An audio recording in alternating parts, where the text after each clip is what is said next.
I did it. Sweet. Hey guys. Give me a minute here because I've actually never done live like this just on YouTube before. I was always using um StreamYard before, so I'm trying to figure this thing out. Hey everyone, welcome. My nice little daughter pictures here. I'm happy to see you all that are here. Let me know in the comment section, as always. Let me know where you're watching from. I'm so happy to see you and be here live. It has been since October, I think it was, of 2024 that I was last live. I took some time to be with my girls, to be a mom, to begin my master's program in psychology, which I got through a few credits of that and had to pause just because I needed to do more mom life. So now I'm starting up Set Point Science, and it is my baby. It's my life's work kind of culmination, and I'm so excited to be sharing everything with you. Jackie, there's Jackie. Hey, Jackie, I'm so happy to see you. Thanks for supporting me today. She's from New York. She's the first commenter there. Nice. Okay, so let's get into it. I just want to say, first of all, this is a Q&A also, and feel free to put any questions that you have in the chat for me so that when I have a second, I will get to them. And we're going to have just a dedicated amount of time at the end as well to do some questions. So as you know, as you may not know, I just opened up my membership, and it's called Set Point Restore. Jackie is one of my new members. And it is a monthly coaching membership. I'll tell you a little bit here, and then we'll get into the lesson and we'll talk more at the end. Sudsy Cat, hello from Connecticut. I'm happy to see you. Thank you for coming on. So Set Point Restore is my coaching membership. It is sort of the new iteration of my coaching membership, which just so you know, I've had a coaching membership for over 5 years now, and it's actually still going. We are at the point where we're shutting that one down and we're opening up the new one. So the concepts that I'm talking about today are things that I have been coaching on for years, things that I have been using. And Lori, yay. And Jane, hi, good to see you from Canada. Good to see you. Sudsy Cat is Lori. Gotcha. Perfect. So that membership, where was I? So I'm just saying that I have had this membership is called the Eat to Live family for over 5 years. I still actually have founding members in it, if you can believe it or not. From when I first opened it up, I've had people that have stayed with me the whole time.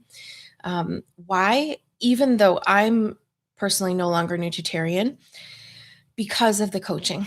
So because of the coaching that we do in there is very transformative. Jackie, for instance, who's on the call, mentioned a little while ago that she joined because we do private coaching as well. And we've been coaching with each other for, Jackie, I don't know, it's been 8 years or something that we've had this relationship coaching together. On weight loss, on Eat to Live stuff. Of course, those are my specialties. And then, as time changes, on how does the body change and how do we now deal with new things in the body when we get older? So, man, Julia, hey, and Jean. Okay, so Jean is here from Pennsylvania. Julia's here. So glad to see you guys. So as our body changes, as we get older, as we go through things, it can be more difficult to lose weight. And I think a lot of people, especially in the younger group, 20s and 30s, and I'm going to admit here, that was me. I used to believe that, oh, well, you must just not be very disciplined, right? Or there must just be, it's just, I'm just disciplined, you're not. Very like us versus them kind of a thing. But then when you reach that beautiful age of 40, 50, 60, and things start changing, it's a different story.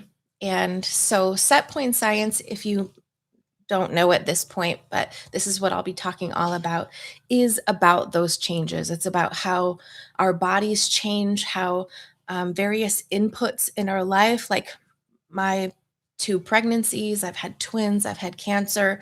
I've gone through lots of different things with my body, hormonal changes because of the cancer, etc. So how do we continue to lose weight and how do we continue to feel our best even though we have these bigger things going on in our life? Okay. Um, April, yep. So for me, I feel it's a lot of stress and I'm now a widow. I'm so sorry to hear that, April. And I definitely hear you. April here from Texas. I'm from Texas too. Um, so that's what we're going to be talking about a little bit today. So why is it hard to lose weight when we're 40 plus? This is not just in our mind. This is a real thing that happens. And how do we overcome that? Okay, so that's what we're going to get into today. We're going to talk about Set Point Restore. We're going to talk about the fact that it's in its founding membership launch right now, which is the time to get in because the price is going to go up substantially Thursday, and it will not come back down again. I will never offer this price again. Okay, so let's get into it here. Let me get my notes up. Just talking about why is it so hard to lose weight after 40? Well, let's talk about kind of what that looks like. We decide we're going to do something. Let's try to lose weight. Let's do something. So we do the thing for a few days and it works for a few days. And then something magical kicks in and it stops working. Either we go, oh, I don't really care. It's not that important to me. Or, I just need a break. I had a hard week, right? Let me know in the Nora. Hello, my dear. So Nora is Jackie and Nora, who are in this chat section here, are both Eat to Live family members. The original group that I've started, the coaching group, and they are here with us now. So I'm glad to see you guys. So let me know in the comment section if you relate to this idea of, I'm going to get it this time. I'm going to lose the weight. And we really feel like we're doing it. And then all of a sudden, it's like the body just goes on autopilot and we don't care anymore. We don't care. And we actually really think we don't care. And so then we eat whatever in those 3 pounds that we just lost, they go right back on, right? And so it's this constant struggle. I know for me in the last several years, give a little context. So I had my twins. I had a daughter in 2017, then I had my twins in 2020. I was diagnosed with cancer in 2021. And then 2022 is right when I went on hormonal blockers. So blocking all my estrogen. So it was like menopause, like that. Hot flashes, all the fun stuff, weight gain, antidepressants, blah, blah, blah. This is a very huge change from what I used to always talk about in my 30s of, oh, just do Eat to Live. Everything will be fine. Don't go on medications. Well, life is different, right? Life changes. And so for various reasons, I needed to change those things and they changed the way my body worked. And so it's been journey of um, a journey of, like a quest to try to figure out how to feel good in my body, how to stop binge eating, because I was always a binge eater, how to just stop overeating in general. And as I learned these things, I started coaching on them inside the Eat to Live family. Tanya,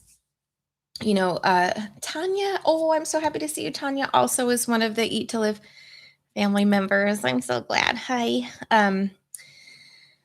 So let's talk about that. Why is it so hard to lose weight when we're 40 plus? Because at this age, what we try to do is what we always did, which is let's just buckle down for a little while. We're going to just do this exercise and we're going to eat like this and we're going to do this thing. And this is going to work. We're going to just power through this. And it actually does work for a few days or something, or for some of us, maybe a couple weeks or whatever might work. But then, as I said, there's something that like kicks in. Let me know if this is striking any chords for you, if this feels familiar to you, this struggle here. So it's like this weird thing kicks in and all of a sudden we just don't care anymore. Well, The reason that we're actually having an issue here is because we're trying to start with step 4. Now, I'm going to go into these steps in just a moment, these 4 steps, but we're trying to start with the last step, which is the weight loss one, right? We're trying to start with number 4, which is push, go hard, exercise, do the things that used to work when we were in our 20s and 30s. Um, Julia says, I'm 73 and a caregiver for my 99-year-old high maintenance mother. Oh, I feel for you. It has been particularly difficult for the past 4 years. I want to acknowledge that, and I'm sorry to hear that. Especially the mother-daughter relationship is very tough when we're taking care of our moms. A lot of members of the Eat to Live family, generally my clientele is 40, 50, 60, 70 years old, and they're in the place similarly to you, Julia, of caretaking for parents, and that is a particularly tough position to be in. And so I just acknowledge where you are. And so we'll talk a little bit about what is the solution for maybe the weight loss part, if that's something we're interested in. And then also understanding that, particularly, we have a couple of members in the Eat to Live family who have been caregivers for parents and are right now caregivers for parents. And so a lot of what I do is life coaching, helping us just feel better about these things that are happening to us and the things that we're going through in these different phases of life, and how it's okay for them to be difficult. And here's how we can sort of walk through that with some more, how do I put it? Like steadiness. You hear me? Okay. So issue being, we start with step 4, which is like really getting ahead of ourselves. Let's just do the push one where we just lose the weight real quick. All right. Now, yeah, she says, thank you for your kindness. Caregiving and all that goes with it has impacted my sleep, and that impacts my hunger. Absolutely. We know sleep is so tied to the metabolism and hunger signals and things like that. And so sleep being such an important part of it. That's certainly something we can talk about at some point, especially if you wanted to do a Q&A or something at the end as well. Okay, so the problem is we start with step 4. So step 4 is the last step that our body is going to accept. Like if we don't do step 1, 2, and 3 first, step 4 is going to be like, haha, nice try. Right? Is that sort of familiar? So tonight, I'm going to show you the order that our body actually requires. So one of the issues here is that we assume, and I got to say, this is from a lifetime of hearing stuff like, oh, it must be that your metabolism is broken. Like I actually had a private client I worked with. She's amazing and did amazing work with me. But some professional that she was working with told her that her metabolism was broken. It makes me want to pull out my hair because metabolism being broken is that's such a dramatic way of talking about our body, and that's not how our body works.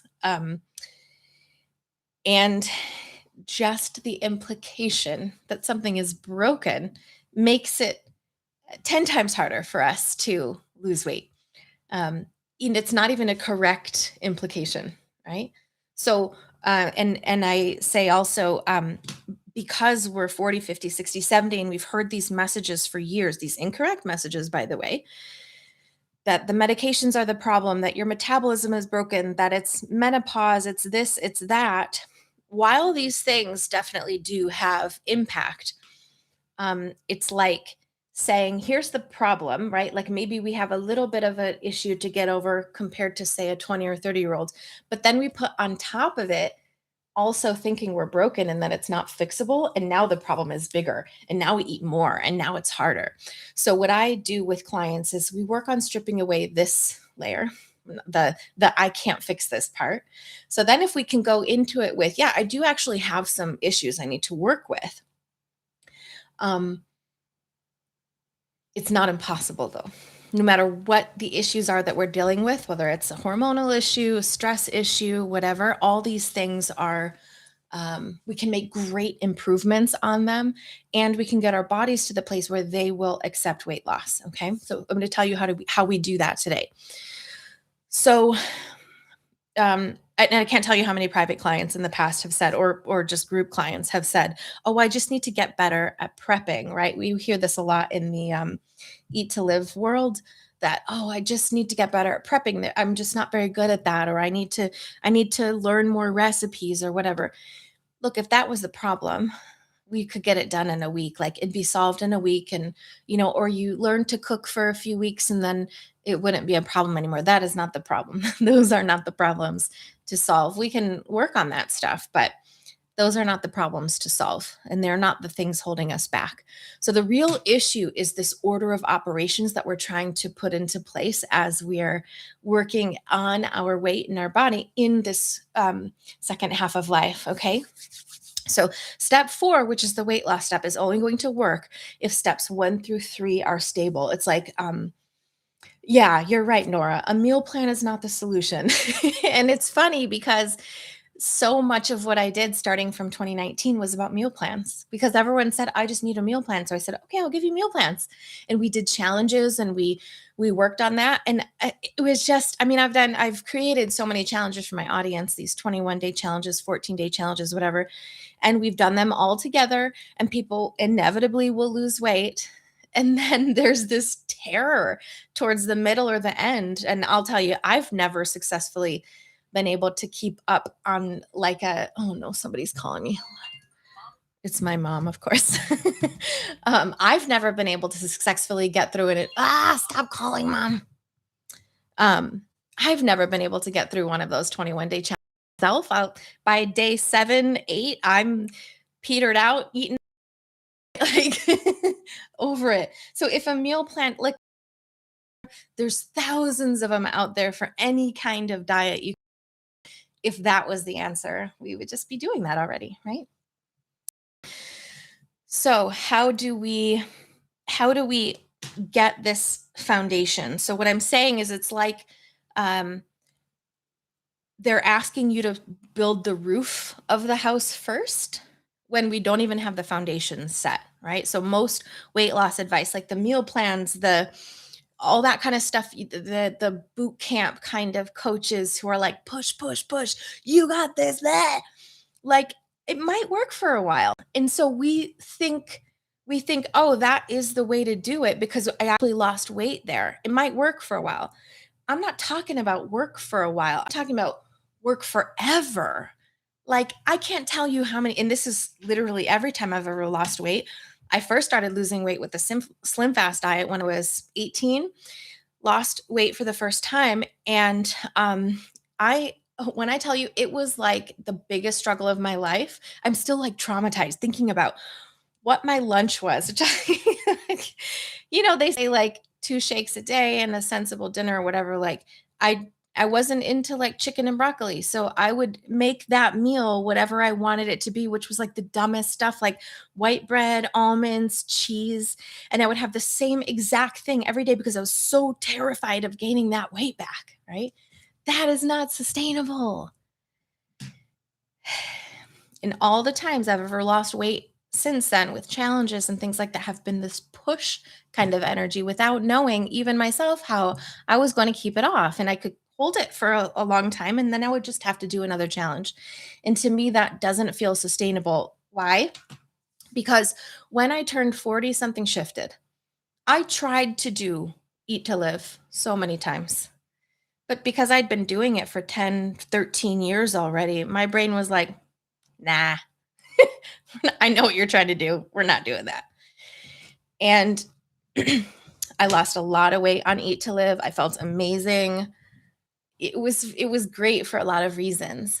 But was it long-term sustainable for me? No. Now, it's like when you push into that weight loss, you're trying to rush the result, and the rushing is the problem, right? It's like I said, so it's like you're trying to build a house and you're starting with the roof, but there's nothing underneath it that's going to hold it. So I'm going to tell you what those first layers are, okay? So let's talk about the two halves of our brain. We've talked about this a lot in coaching before. In my previous program called the Eat to Live Academy, we talked all about this, and there's a new program being developed in Set Point Restore that goes the next step further to talk about all these things. But this concept still remains, which is the idea that our brain is kind of in two different sections. And I used to always coach before this idea of like the automatic brain and this sort of grown up adult brain, this like rational prefrontal cortex idea, and then the more automatic kind of processes. And that holds true, right? When we're talking about the brain, it's a very simplified way of talking about the brain. Clearly, the brain is more complex than that, but we're talking about the survival brain versus the logical brain. Why do you keep going off? Because I told you not to disturb. Sorry, guys. Okay, so we have the survival brain, and then we have the logical brain, the rational side of the brain. So we're talking about the prefrontal cortex, the section of our brain that actually is rational, can make logical decisions and thinks way down the line into the future. And then we have the part of our brain, the hypothalamus, the what's the other one? I can't remember. Amygdala, those kinds of things that are involved in the automatic stuff. When we relegate stuff to that automatic brain and say, okay, you take care of it for now. That's where habit forming comes in. It comes in this automatic section of our brain. And all the brain is trying to do is just make us more efficient so we can use less energy. It's not looking to this long term, oh, this is going to be best for you when you're 85. That's not what it's looking at. It's looking at what's keeping this person alive right now. Okay. So, what does our logical brain want? It wants to reduce the calories. It wants to control our urges. It wants to follow the plan and stick to it and lose the weight and be done, right? How many people have come into my memberships and said, I don't want to have to think. I want to be done with this, right? And they're looking to never have to think about this again, and they just want to be done with it. But if we jump to the reaction, we jump to the final step without having a solid foundation in place, we're going to have an alarm system go off in the brain, in the sort of emergency signal part of the brain, right? This section of the brain, the hypothalamus, that's constantly scanning for danger. It's going to be like, hold on, are we in danger? This seems like danger.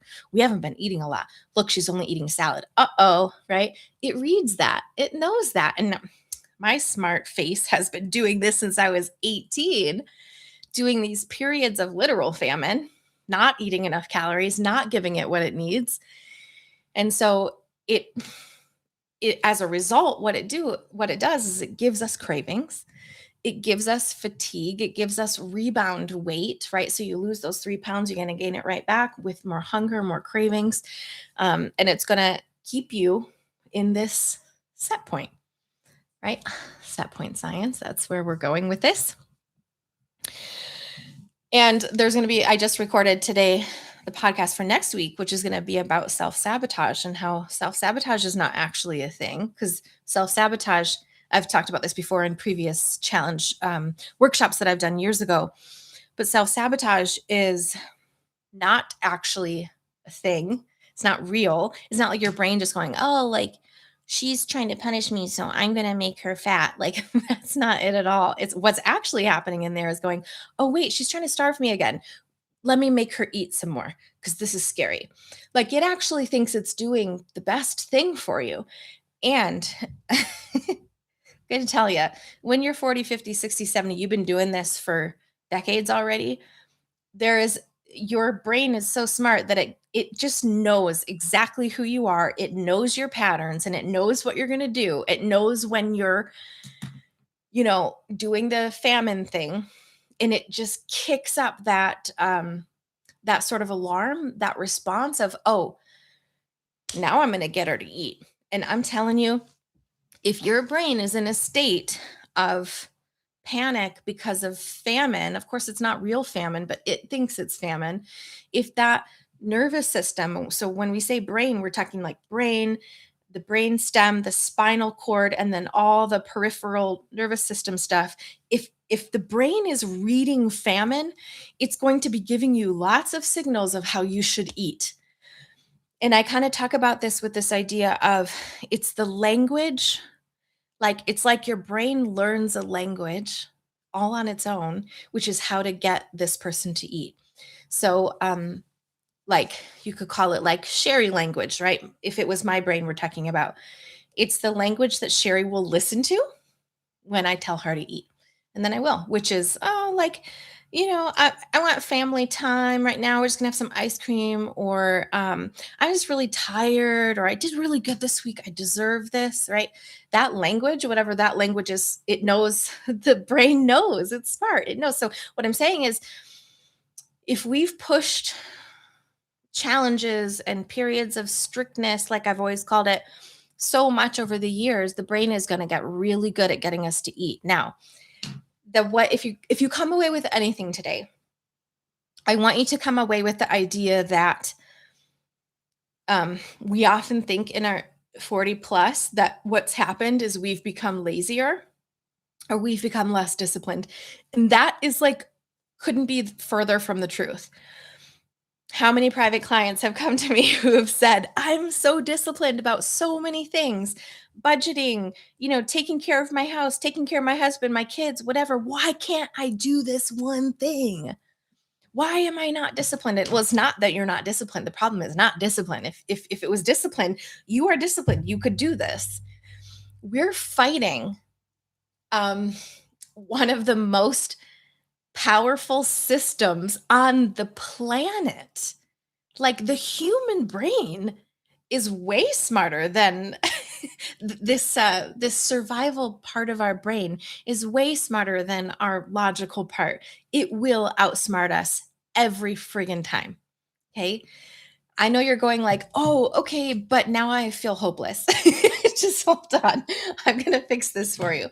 Let me know in the comment section here for you guys that are watching. We got a bunch of people on here right now. How is this feeling for you? Is this sort of touching a nerve? Is it something that feels plausible for you? Does it feel like something you relate with, that you've experienced this kind of a thing before? Let me know in the comment section how you're doing. What are you feeling in there? Because I'm about to solve this thing for us without leaving you in despair for the rest of your life. Okay. um, let me know what you think. So I want to reiterate that point I just made again, because it is, I think, the most important thing to leave you with is that it is not that we're like not disciplined. It's not that, because I used to think, when I was working on this the last few years, like, oh, why can't I do eat to live again? Like, what's wrong with me? Why can't I do it? I have no discipline. There's something wrong with me, kind of a thing. And you could very easily conclude that there is something wrong with you.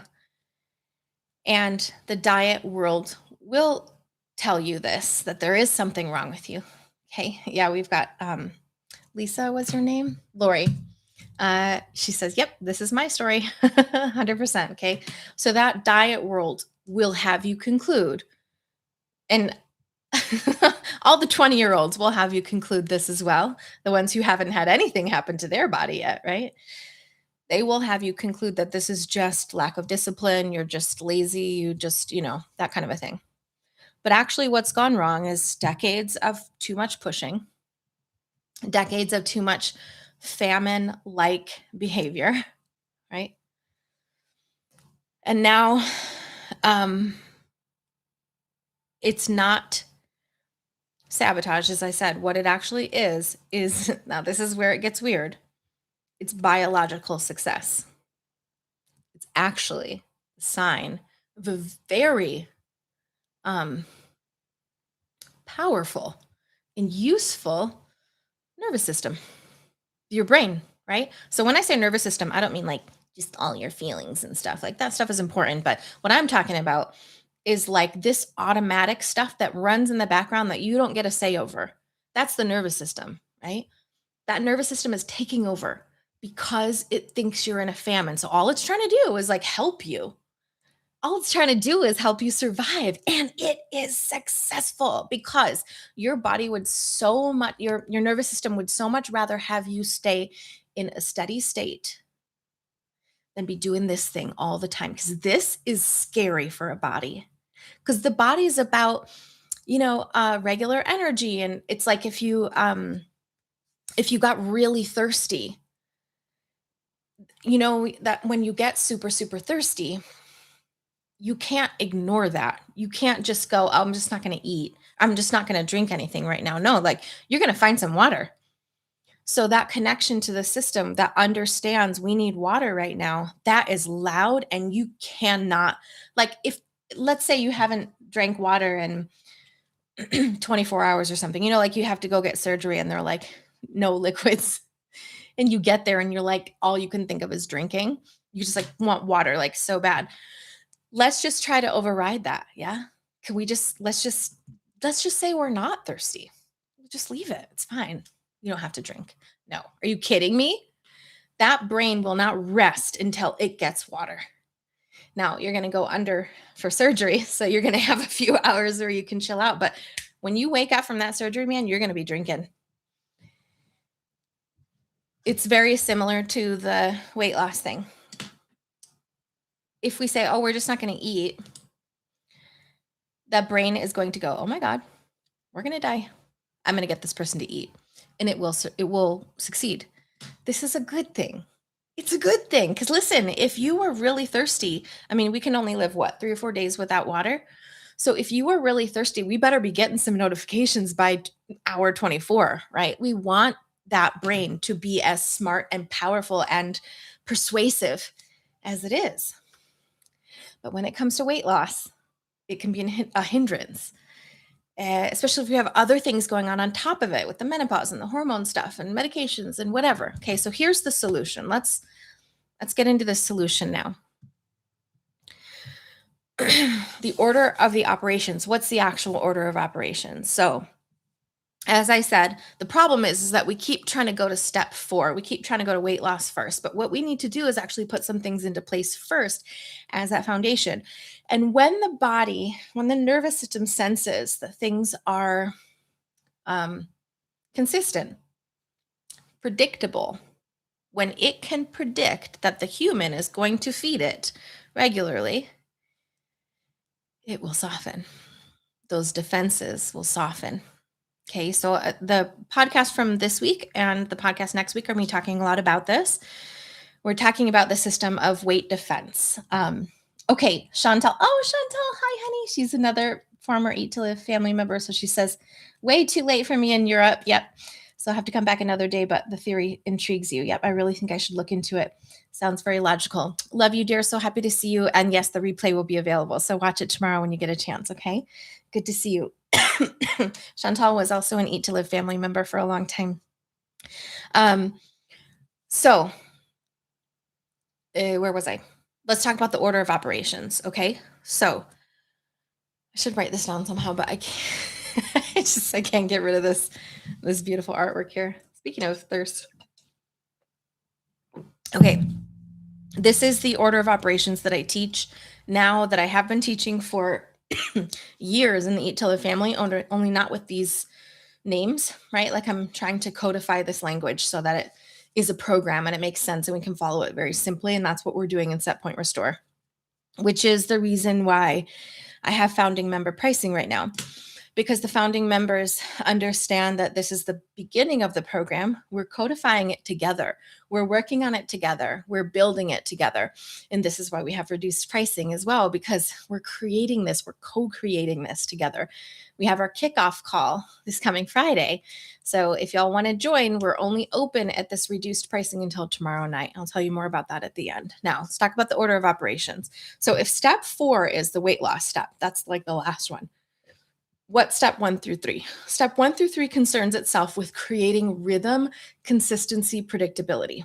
Okay, because those are the things that are going to tell the brain, hey, we're good. Now we can lose some weight. Okay. I feel safe. Now I'm going to allow you to lower that set point. So what is those? Step number 1, what we work through.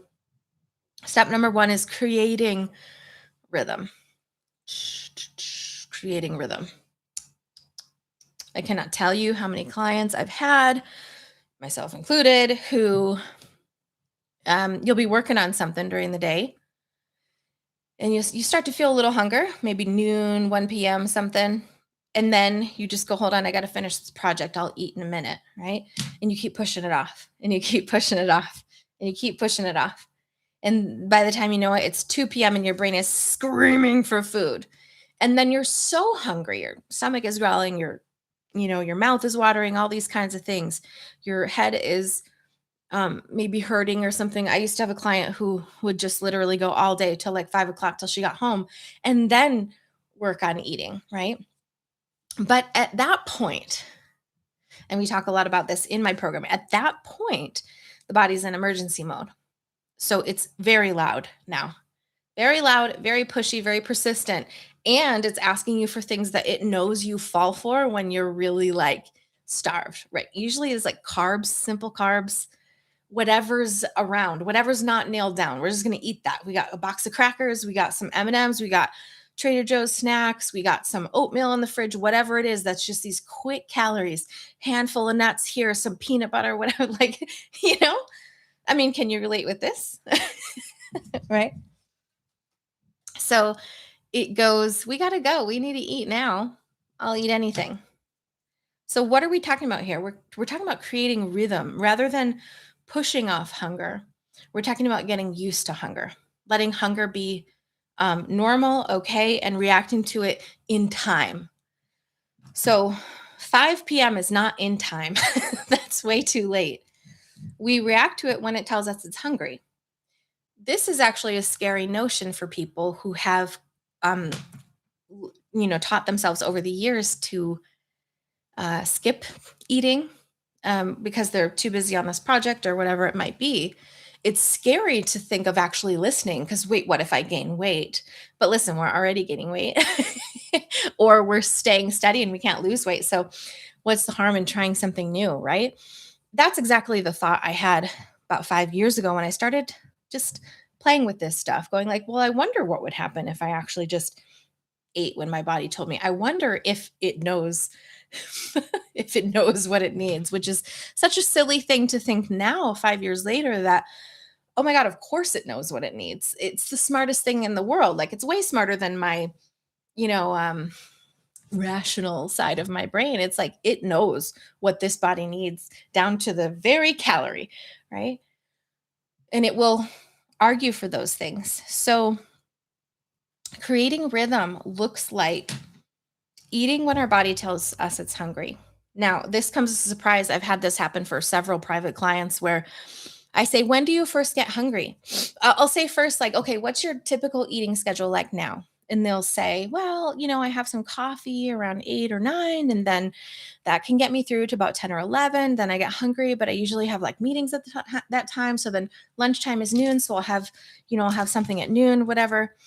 And then I say, okay, cool. When do you actually get hungry though? When is the first signal? And I can't tell you how many clients have actually been like, I don't know. I don't actually know when I get hungry in the morning. And it was the same for me when I started doing this and started questioning that idea. It was like, I wonder if I get hungry earlier than I actually think I do.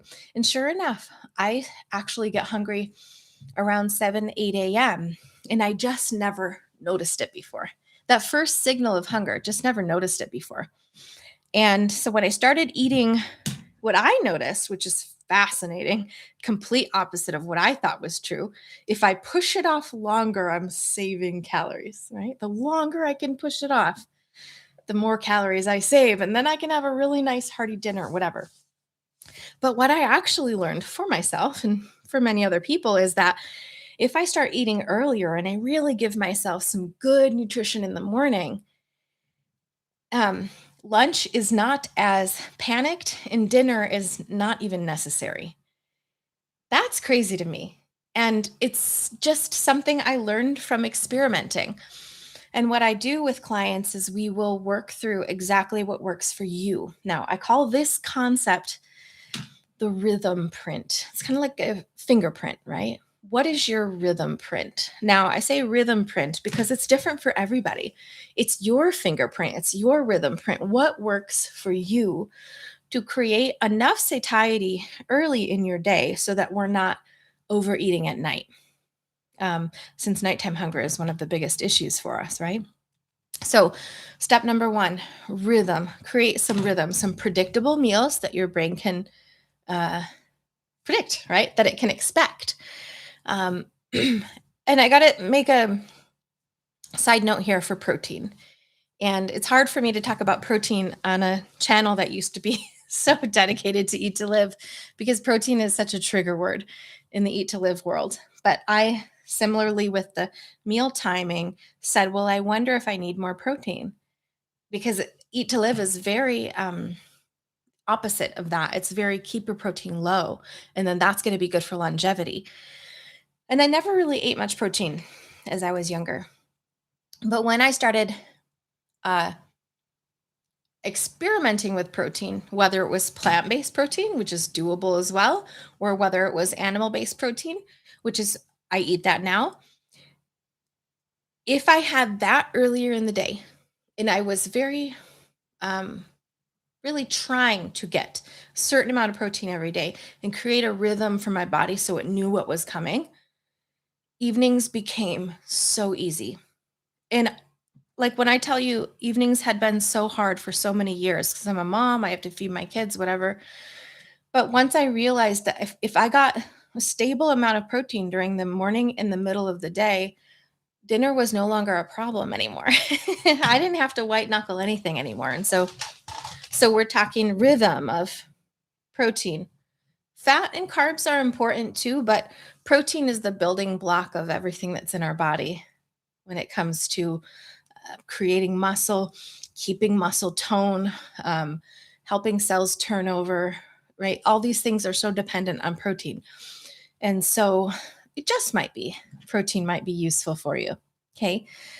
Stable protein, predictable meals. Stop lowering the calories, right? Stop this every 4 weeks. We go, oh, I just have to lose weight. I'm going to do this. And we push to lower calories again. Stop that. We stop doing that. Like forever. We're done. That's another thing that's going to create some rhythm. That's in step number one here. So the body needs to have predictability before it can have weight reduction. Okay. Step number two, regulation. So we talk about this a lot, nervous system regulation. So we're talking about not just like our feelings. We're talking about this automatic stuff that happens when our body panics, when our nervous system panics, the brain, the spinal cord, and then all those peripheral nerves. What happens when that system is set to alarm? It's going to always win over our long term skinny goals. Okay. So, how do we create regulation? It's by creating a calm nervous system. What does that look like? It looks like when life gets tough, like let's say life is a little bit crazy, right? We're talking about taking care of aging parents. We're talking about anything that's happening. Maybe a loved one has medical issue. Maybe we have a medical issue. Whatever comes up, a job loss, a job change, financial difficulties, the big stuff. These aren't things that we can change. So those things are always going to be there. So what I'm talking about nervous system stability is no matter what's happening in our life, our nervous system is just like this.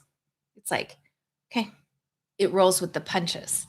You know what I mean? Like it can handle these things that are happening because we can't change the life part, but we can change how we react to stuff. And that's where my life coaching certification comes in. I've been life coaching for let's see, I got certified in 2019. So that's 7 years now. And I've been coaching Eat to Live and weight loss and stuff for 9 years. So that life coaching stuff is so important because that helps us to be able to actually deal with life as it comes. Okay. So we want that stability in the nervous system so it feels stable and predictable and it knows what to do. Okay. We want our food decisions to feel neutral. Talk about neutrality a lot. We talked about that in the episode right before the brain glue one where we were talking about power outage. This was episode say 8, I think it was, where we were talking about neutrality, this power outage, this like just this calm about the whole thing, not the what's going to happen. That is the state that keeps weight held on to, keeps weight sticky, right? When we're like, this is all good, that's when that nervous system calms down. That's what we want, this regulation stuff. Okay. And this is where, in this stage, is when our urges soften a bit. Urges for junk food, urges for this, oh my God, I have to eat kind of a thing. What we're trying to do here is soften the system. So soften the, oh my God stuff, so that what I call the brain glue, which if you've listened to that episode, if you haven't, take a listen to it, maybe listen to it again. Episode 9 is where we're talking about brain glue, which is a little fun little term I made up to describe long-term potentiation, which is literally just the idea of the brain making stuff automatic, our habits, right? So if jumping to the Reese's after a hard, stressful day at work is our pattern, the brain is going to like wire that in and go, this is what we do.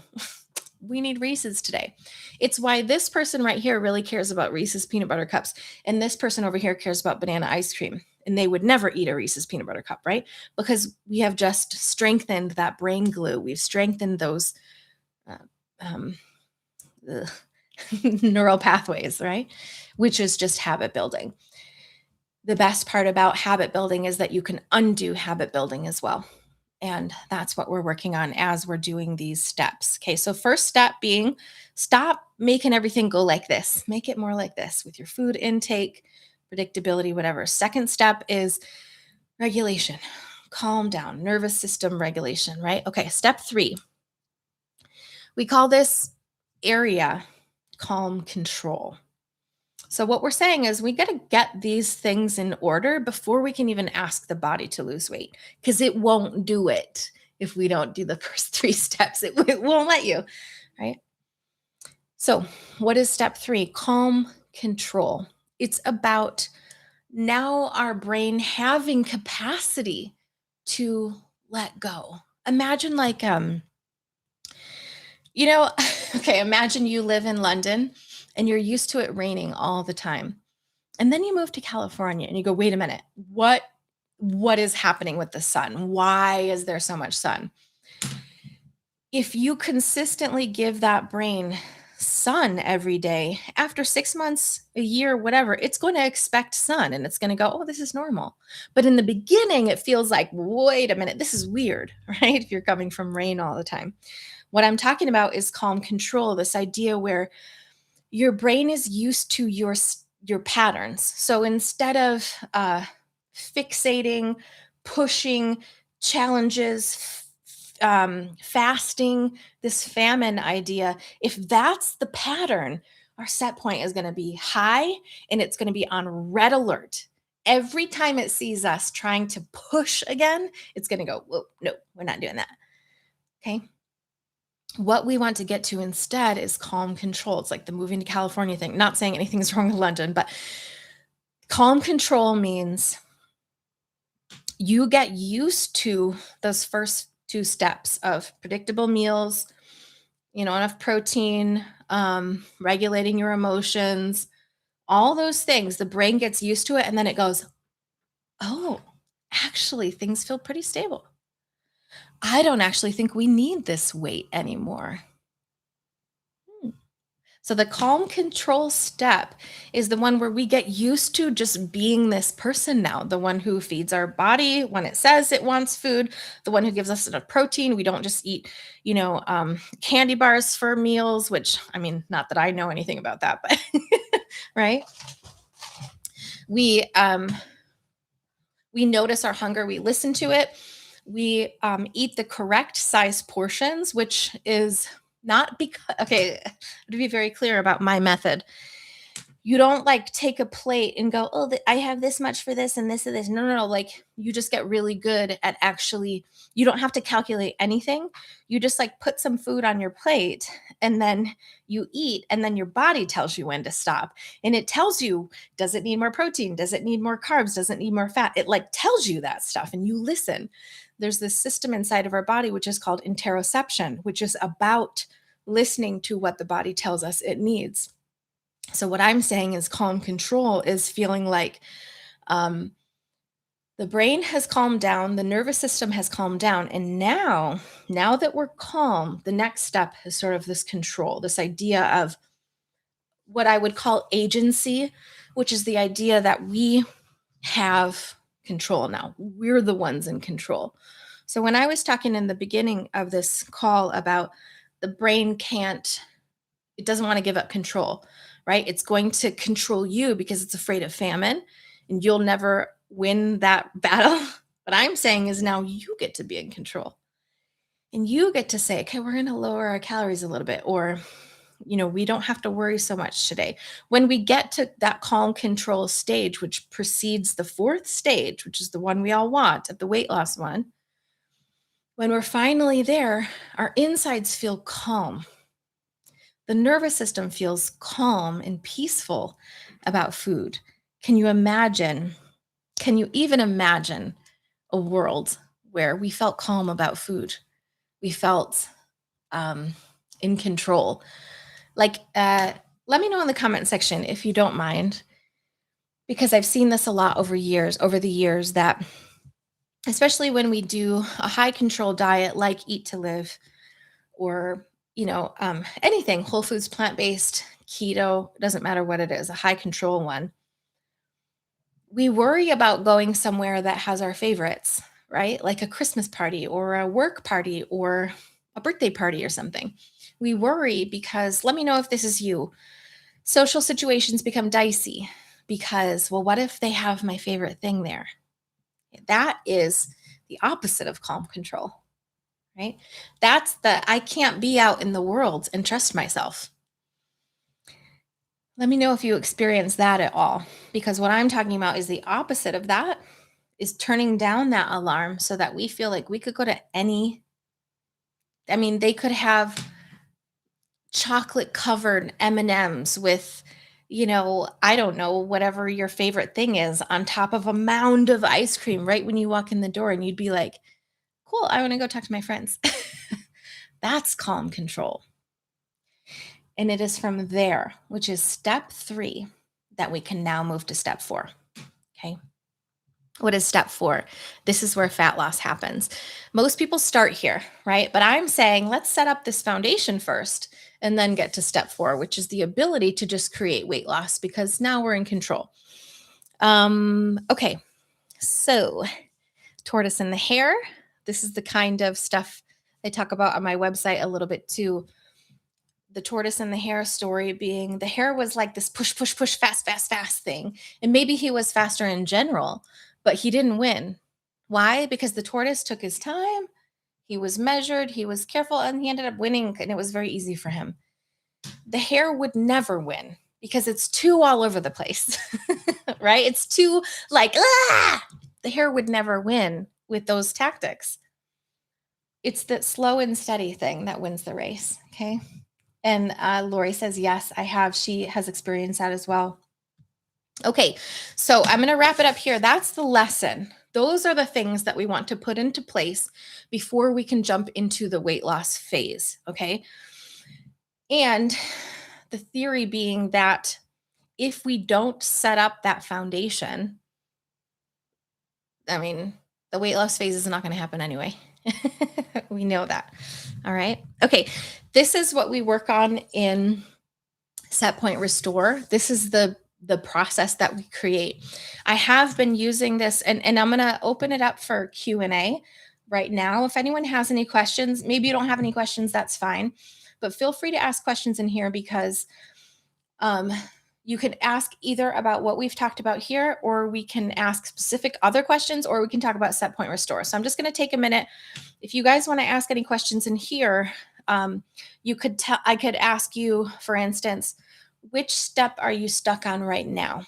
Like, what's tough for you right now? You could respond and tell me that, or you can ask me any other questions. Like, you could say, like, I can't stop snacking, or this is my issue, or whatever. We can talk about that, and we can kind of see where you are in this step area. In the meantime, while I'm waiting for questions that may or may not come in, I'm going to just tell you a little bit about Set Point Restore, which is the membership I've been talking about. As I said, I opened up a membership 5 years ago, still going, still strong, still awesome, but it's actually closing down right now because I'm opening up the new membership. But I had at least 20 people in there still that have been with me this whole time. I haven't opened that membership up for over 2 years, and I still have people on board with me every month that are getting coached on this kind of stuff.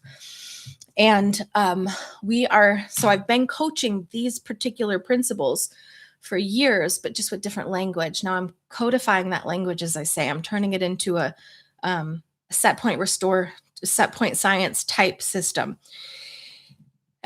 so that we can follow it step 1, 2, 3, 4, and get the results we're looking for. So we can overcome the weight defense, which is what's holding us back, okay, from that weight loss. Now, what do we do in Set Point Restore? Set Point Restore is like this. It's separate social media network. So it's on something called Circle, which is a membership platform.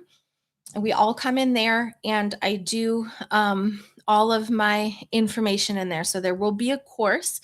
Right now we have a quick start program, which I'm building out for everyone. There will be a full course that will explain all of these techniques in a lot of detail. And at the same time, you've got this amazing community with, I got to say, the best women who support each other and help each other. And it's always been like that in my previous membership, and it will continue to be like that in this new one. And then we have 2 coaching calls per month, which is what I've always done. It's a very comfortable rhythm, so we don't get overwhelmed. I'm going to be doing a little bit of a little bit of teaching on one of the calls per month, and then the other one is just going to be straight open-ended. You can ask whatever you want. And it's a monthly basis, so you can join whenever you want. You can leave whenever you want. There's no contracts or anything. And it's open right now, as I said, for the founding membership. I'm going to put a link here. Let me see if I can type it right. setpointscience.com/restore. That is the link to go check out how the membership works, all the details. So if you're interested in joining, we would love to have you. And if you think that this type of coaching feels right for you, if anything resonates with you, this is where we do this work. And it would look like coming in, getting some daily prompts for you to think about, working on the course, working on going through the materials, and in your real life, working on making these changes, like we talked about step 1, 2, 3, making these changes, getting coached through making these changes, getting a certified life coach to help you with the tough stuff that comes up inside of our head, and working through these steps. Yeah, so Tanya asked, do I need to sign up again, or does my old membership just automatically go into Set Point? So your old membership, because you were in the Eat to Live family, I sent you an email about this. Your old membership gets grandfathered in, so to speak. And so I've sent you an invite already. So if you can look at your email, I can get with you after this too, whichever email that you're using for your billing for the Eat to Live family is going to be the email that I sent your Set Point Restore membership information to. Okay. So you got the same pricing because of being in the Eat to Live family, and that will just roll over for you. Okay.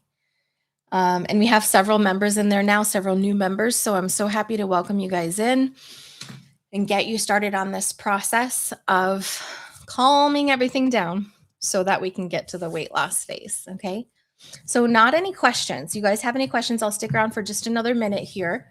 Let me know if you have any questions. What are your biggest issues, if you want to talk about that a little bit? So I structured the program Set Point Restore in this way that has worked for years in the Eat to Live family. And we're going to be working on regulation first, the rhythm and the regulation. My method is called the rhythm regulation method. We're going to find your particular way of eating that works for you, that creates these results. And we're going to coach on that twice a month. The cool part about the coaching too is I've been told this many times. Imagine I've been doing at least three coaching calls for the family every month, including a special one for the last 5 years. So that's a lot of coaching calls. And I always hear that listening to someone else getting coached is just like you getting coached yourself. Yeah. because you can hear similarities in everything that you do, um, even when you're watching someone else get coached. Okay. Lori, new member. Yay! Did you just sign up or were you already in? Let me see. How exciting. Hold on, let me check. Let's check if it just came in or Lori. Oh, yeah, you're in already, right? Let's see. Yep. That's my Lori. Hey, Lori. Didn't get the last name. So, yeah, you already signed up with your email. Okay, perfect, Tanya. So you should be good then. Let me see if you. Let me see. Tanya, you have to yeah, because I don't have you in there yet. So I'll get with you by email. Whatever one you're using for the Eat to Live family is the one I will reach out to you with. Yes. Yes, Lori, I remember you signed up last week. Thank you so much. So, Julia, what part of the Eat to Live way of eating did you find most difficult? I like whole foods plant-based eating, but I cannot tolerate hunger and find it impossible to eat below the hunger drive. I hear you. So that particular experience is the same one that I had. When I was pregnant with my twins, I tried to go back to Eat to Live. And I want to say it was probably the weight defense system and this nervous system that was making it so that I couldn't get back on it. I tried for like 2 to 3 years, something like that, to try to get back into Eat to Live the way I had done it before. But for me, I believe now with experience of adding more protein in, I believe that the issue was protein for me. Before, when I was Eat to Live back 2016, 2017, and that was sort of my heyday of being a nutritarian, where I was at a very low weight, I felt really good. I was able to sustain it. But if you'll see my videos from back then on YouTube, which are still up, I had so much trouble with continuing to binge. And I felt like binging, meaning eating so much that I was just uncomfortably full at the end of the day of eating, right? I would be so uncomfortably full. By the next morning, I felt great. Everything was fine and digested, but I would have to be so uncomfortably full to be done. And what I now know, I don't have to be uncomfortably full anymore because I eat more protein. So what I've noticed for myself is that the amount of time, because I never really ate protein when I was younger, even before I found Eat to Live. And then I went whole foods plant-based, lost a ton of weight, but just never got over this, I call it searching, this like drive of needing to continue eating after I've had a full whole meal. So for me, that was my experience. And that was the hardest part, was just, for me, it's the after my lunch was the hardest part, because my brain would just be continually searching for more food and I never felt satisfied. And it would usually go to carbs because that's what I was used to, but fat as well. It could be nuts or whatever. It used to be dates and almond butter, and then it was banana ice cream, just like anything. And if I had crackers in the house, like, forget it. Right? So for me, it was that issue of not being able to be done eating in a day, right? And then that's what eventually just kind of broke after a while. These last few years of trying to get back onto Eat to Live, I just was like, this ain't happening. Like, I tried so many different iterations of things, and we'll try this, I'll try that, whatever, and it just wasn't happening. So that was the hardest part for me. And you say you cannot tolerate hunger and find it impossible to eat below the hunger drive. That was my experience, and perhaps that has to do with protein. I could eat, pound of cooked, a pound of raw, and never be satisfied. And what I'm looking for nowadays is, like, I just want to be done eating. I don't want to be like eating all day, which is what it was like when I was on Eat to Live. And I want to feel more satisfied. And I find that the satisfaction is what actually creates this rhythm where I feel more safe inside, right? You say, thanks for your answer. And I understand 100% what you're saying. Having a giant salad that results in stomach distension, but without true satiety, is very uncomfortable. 100%. And that's what I experienced for so many years, even when I was like perfect on Eat to Live. At that time, it was much easier for me to do because I had 0 or 1 daughters at the time, right? So I either didn't have kids or I only had 1 child. And my husband has always traveled for work. So he's gone like Monday through Friday. And so I'm just on my own. It was so easy for me to do it comparatively because we never had any junk food in the house. I don't really go out much. I like to stay inside a lot. And so at that time, it was very easy to manage. And I didn't have to worry about being so overfull every day. Like nobody was looking at me. It was fine. It was like just a ton of food. But, and then things changed in my life. And then my ability to do that just, it's not possible now. And that's okay. So we find a new way that actually works for us and creates more safety and rhythm and regulation inside. And then the brain will calm down a bit. Right? Okay, good question. And Nora is a family member and she says, I am settling into calm control. There you go. That's the place. That's the place to be, because that place of just imagine a time where you go to eat and you're not worried about what that's going to be like. And it could be like Eat to Live. So I'm not saying that doesn't work for everybody, because it certainly works for a lot of people. And that's wonderful. Keep doing that. But whatever that version is of eating that feels right for us, just imagine calm, peace about food. And maybe we have some moments where we're a little bit cravey and maybe we overeat every once in a while, but it's not this daily struggle anymore. That's what I'm talking about. Okay. All right. So, link for Set Point Restore is up there. You can go to setpointscience.com/restore if you want to look more into it. Now I'm going to talk a little bit about pricing here for a second.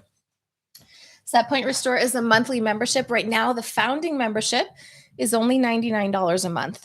And that is low pricing compared to what it's going to be Thursday. So if this seems like something that you're interested in, come in now as a founding member. I can say from experience that the founding members are the ones that they get so much out of it, because they get to help create and they get to be there in the beginning when we're setting the space up and setting the tone. Okay. Like we got Lori and Jackie in here, people that are already in. We've got Tanya from the Eat to Live family. Maybe Nora's coming in. We'll see. And yeah, creating something new in your life is what we're looking for. And I can help you get there. Okay. So tonight, I hope that one thing came clear is that most weight loss plans don't fail because you don't have discipline. That's not what it is, right? It's just because this order of operations is wrong. We're trying to push and get weight loss first before we create that foundation. So once we've created this calm control foundation, then we can start to bring things down in a calm way that, this is the fun part, we can sustain forever. So we're not like losing weight and then wondering how we're going to keep it off, right? This is something where once we've lost it, we know we're done with this thing. Okay.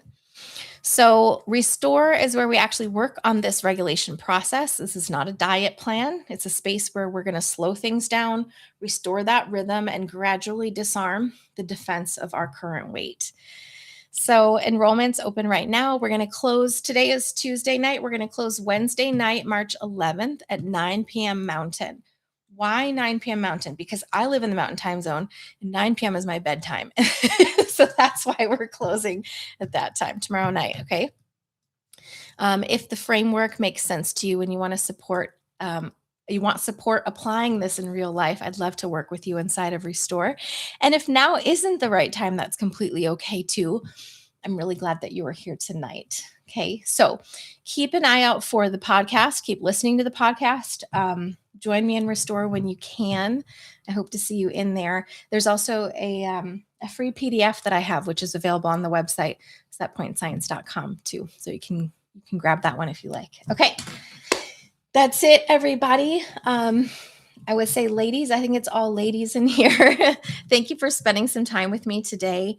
I really appreciate you taking some time out of your Tuesday night to chat with me about this stuff and give me some feedback here. And I hope to see you in Restore. Okay, so have a great night, and we'll see you around really soon.